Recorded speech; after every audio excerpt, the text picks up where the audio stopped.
ఈ పాయింట్ ఉంది. పరుపెత్తుకొని నడవమని చెప్పాడు అంటే ఆ రోజు విశ్రాంతి దినం.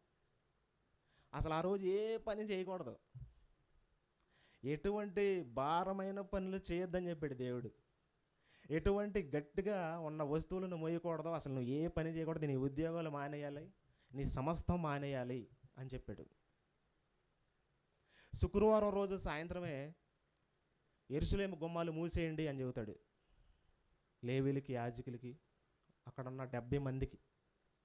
యెరూషలేము చుట్టూ ఉన్న ఆ ద్వారాలన్నిటిని మూసేయండి.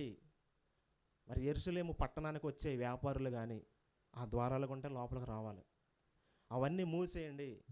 సాయంత్రం పొద్దుగూకుతుంది అనగానే ఆ ఎండ కిరణాలు ఎప్పుడైతే క్లోజ్ అయిపోతాయో, ఆ గడియలు ఎప్పుడైతే వస్తాయో ద్వారాలు మూసేయాలి అని చెప్పాడు. అప్పుడు నుండి విశ్రాంతి దినం మొదలైంది. ఆ ద్వారాలు మూసేయాలి అని చెప్పినప్పుడు మరి వీళ్ళందరూ వర్తకులు కానీ, ఆ యెరూషలేము వెళ్ళే పట్టణానికి వెళ్ళే వాళ్ళు కానీ వీళ్ళందరూ కూడా బయట ఉండాల్సిందే.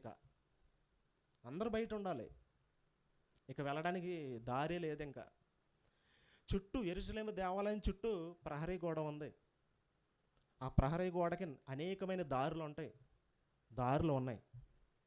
ఆ దారులకు కూడా పేర్లు ఉన్నాయి. ఆ మార్గాలు గుంట వెళ్ళే అన్నీ కూడా క్లోజ్ చేసేయమని చెప్పాడు దేవుడు. ఆ పట్టణంలోనికి ఎవరు వచ్చేది లేదు. విశ్రాంతి దినం ఫాలో అవ్వాలంటే ఆ రోజు ముందే రావాలి. అది కళాఖండిగా చెప్పేశాడు. ఆ టైంలో, ఆ సిచ్యువేషన్లో, ఆ మందిరంలో ఉన్నాడు యేసుప్రభు. ఆ విశ్రాంతి దినం 7 పండగలు చేసే టైంలోనే, ఆ 7 రోజులు చేసే పండగ అది. ఆ పండగలోనే ఆ యెరూషలేము దేవాలయంలో ఉన్నాడు, అక్కడ మండపాల దగ్గర ఉన్నాడు, గొర్రెల ద్వారం దగ్గర ఉన్నాడు, కోనేరు దగ్గర ఉన్నాడు.